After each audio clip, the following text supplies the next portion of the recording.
C here, and welcome back to my Hell in a Cell reviews. Today we have what's one of the best, if not the best, Hell in a Cell match of all time: Triple H versus The Undertaker at Wrestlemania 28, with Shawn Michaels as a special guest referee. Oh my god. Okay, so let's begin. Alright. The build to the match was very important, as Undertaker had won the previous year against Triple H, but he had not been able to leave under his own strength. He had to be stretchered out, and that was a real situation. That was something that was actually happening. That was not a work. That was a shoot. But they used it in the storyline very well, leading to the question of if Undertaker could, one, beat Triple H again, and two, actually make it through the whole match and leave on his own terms. Sorry if the lighting's a bit crappy. I'm not going to fix it in the middle of a video, so it's just going to kind of be like that. But anyway, they both got overall the entrances alone took 15 minutes. Jesus Christ, they got way too long on entrances, but I guess it is Shawn Michaels, Triple H, and The Undertaker, and possibly the biggest matches of their careers. Well, Shawn, not really, but probably the biggest one he's ever reffed. But anyway, so yeah, they got 15 minutes on the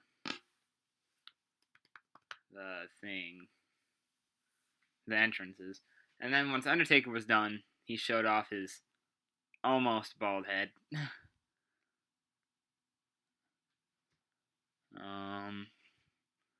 He had very short hair, because in storyline, until Triple H said yes to the match, Undertaker every day shaved off a piece of his hair, and he ended up with just a tiny stubble basically left. I mean, as of now, I think he's grown it back out pretty much all the way, so that's good. But yeah, for a while he had practically no hair. Regardless, very early on, Undertaker started dominating from the start, which showed that even though he was off for a year, which they've done that since pretty much, because in between this match and 2013, I don't think he wrestled. 13 and 14, he might have wrestled once. Between 14 and 15, between 2014 and 2015, I don't think he wrestled at all. Maybe on a house show, I don't know. Between 2015 and 2016, he's wrestled quite a bit, though. He wrestled at... I know he wrestled Hell in a Cell. I want to say SummerSlam? I know he wrestled a bunch against Brock Lesnar in 2015. Anyway, after 2016, I don't think he did much. And then since 2017, he hasn't done much. But since his last match in 2018, he was at Greatest Royal Rumble, Super Showdown, and possibly Crown Jewel if they actually go through with it. So, yay, more Undertaker. Anyway, Hunter then took control. And then after a little while, he took out the chair. And he gave Undertaker probably around 20 chair shots, though. It was so bad.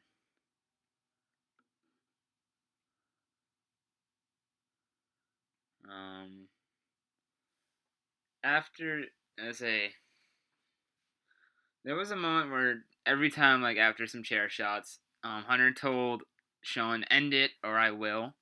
And then Shawn went to The Undertaker and spoke to him. And the cameras picked up Undertaker saying, "Don't stop it. Do not stop it." Which was a huge moment. After that, HBK got knocked out, and Undertaker had Triple H in the Hell's Gate.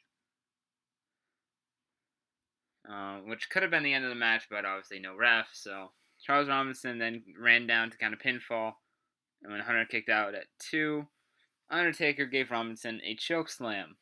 So that was amazing. This was after Shawn was knocked out when Taker put him in the Hell's Gate when HBK was checking on him. And once Undertaker was done with that, he turned around into a Sweet Chin Music, and then he turned around into a Pedigree for probably the best near fall that you will ever see. He kicked out at 2. Everyone went insane because everyone thought that was it. It was the DX mark, aka 2 of his best rivals ever. So everyone thought that was it, that he's done.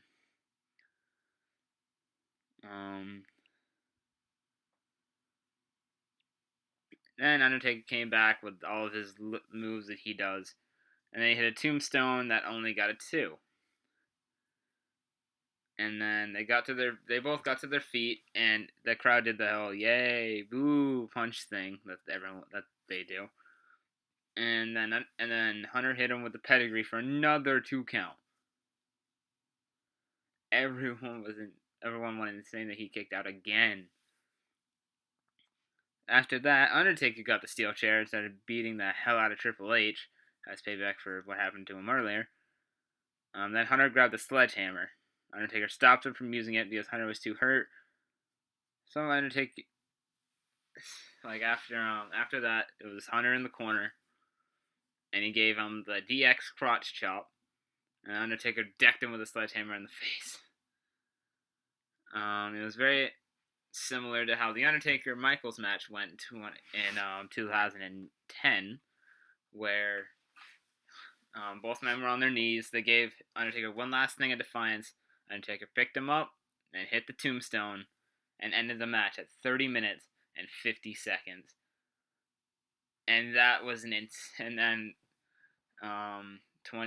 Undertaker became 20-0 at WrestleMania.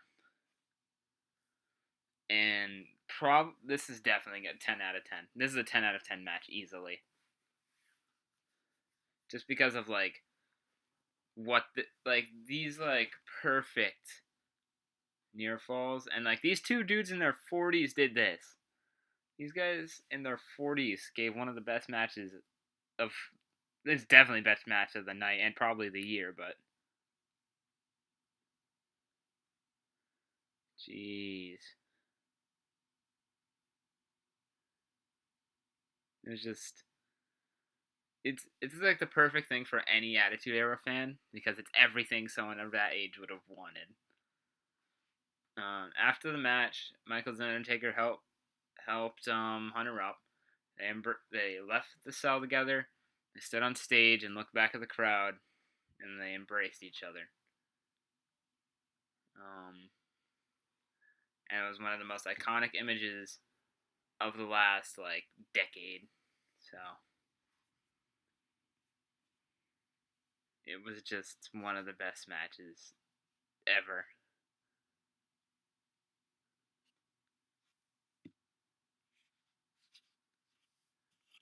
But anyway, my rating for it is definitely 10 out of 10, as it was just a perfect match. But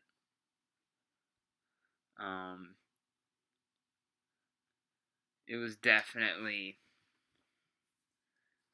match of the year. Is it Undertaker's best match?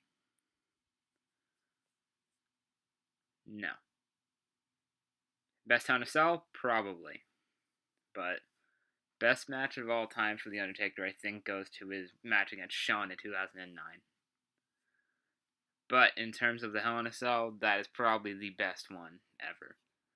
Now, what does tomorrow hold for these reviews? Well, Shawn was guest referee here, and he's guest referee in the next one. So, see you guys tomorrow, I guess.